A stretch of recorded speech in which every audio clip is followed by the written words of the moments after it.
आपकी पार्टी में डर है। देखो अब आप चिल्ला नहीं रहे हो, अब आप शांत हो, अब बिल्कुल शांत हो। याद कीजिए, एक बार विपक्ष के नेता राहुल गांधी संसद में खड़े होकर बोल रहे थे कि सत्ताधारी दल के लोग शांत हैं। जब भी उनके सामने सच बोला जाता है वो एकदम खामोश हो जाते हैं। उनके पार्टी में लोकतंत्र नहीं है जितना कांग्रेस के अंदर है। आज वही विपक्ष, खास तौर पर कांग्रेस पार्टी, कुछ संसद चलने नहीं दे रही है। मॉनसून सत्र 2026 20 जुलाई से शुरू हुआ, लेकिन लगभग हर दिन एक ही नजारा दिखता है। कांग्रेस और दूसरे विपक्षी दल के नेता शोर शराबा करते हैं, नारे लगाते हैं, वेल में घुस जाते हैं और सदन की कार्रवाई ठप कर देते हैं। प्रश्नकाल नहीं चल पाता, शून्यकाल नहीं चल पाता, महत्वपूर्ण बिल और चर्चाएं अटक जाते हैं। इन्हीं सबके बीच नेता प्रतिपक्ष राहुल गांधी का सदन में दिया गया बयान वायरल हो रहा है, जहां वो बोलते नजर आते हैं कि सरकार चुप है और लोकतंत्र का सत्यानाश कर रही है। पहले आप भी नेता प्रतिपक्ष राहुल गांधी का ये भाषण सुनिए।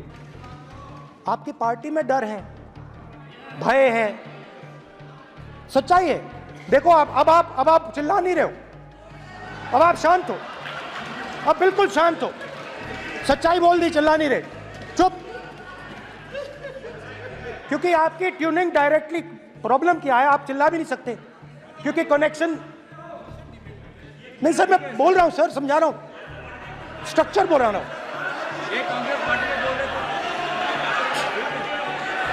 सर लोकतंत्र में पार्टी में डेमोक्रेसी होनी चाहिए। कोई भी इन पार्टियों में कोई भी आके कुछ भी कह देता है। ग्रुप ऑफ 22, 23, 24, 25 सब जो बोलना है बोल देते हैं, मगर आपकी पार्टी में भय है। लोकसभा और राज्यसभा दोनों में ज्यादातर समय स्थगन होता है। ये देश की सबसे ऊंची लोकतंत्र संस्था है, जहां देश में करोड़ों लोगों के मुद्दे पर चर्चा होनी चाहिए। लेकिन विपक्ष, खासतौर पर कांग्रेस, सिर्फ हंगामा करके सदन को बंधक बनाए रखना चाहता है। पहले वो दूसरों पर आरोप लगाते थे कि वो भाग रहे हैं, आज खुद देश की संसद में काम नहीं होने दे रहे। अब जरा खर्च की बात समझिए। संसद चलाने में हर मिनट लगभग 2.5 लाख रुपए खर्च होते हैं। 1 घंटे का खर्च करीब 1.5 करोड़ रुपए आता है और एक पूरा बैठक दिवस करीब 9 करोड़ रुपए का पड़ता है। ये पैसा जनता के टैक्स का है। सुरक्षा, स्टाफ, बिजली, रखरखाव, सांसदों के भत्ते, सभी इसमें शामिल हैं। इस मानसून सत्र में अब तक कई दिन बीत चुके हैं, जहां बहुत सा काम हुआ है। अनुमान के मुताबिक अब तक लगभग 150 से 200 करोड़ रुपए का नुकसान हो चुका है। ये पैसा बर्बाद हो रहा है सिर्फ इसलिए क्योंकि विपक्ष सदन नहीं चलने देता। कांग्रेस और बाकी विपक्ष अगर सच में देश का हित की बात करते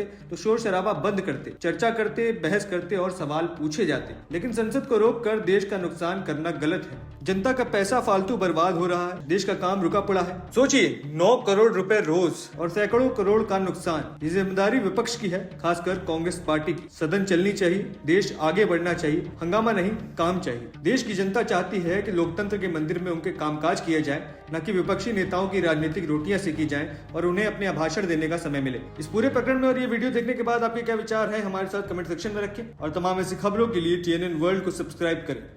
धन्यवाद।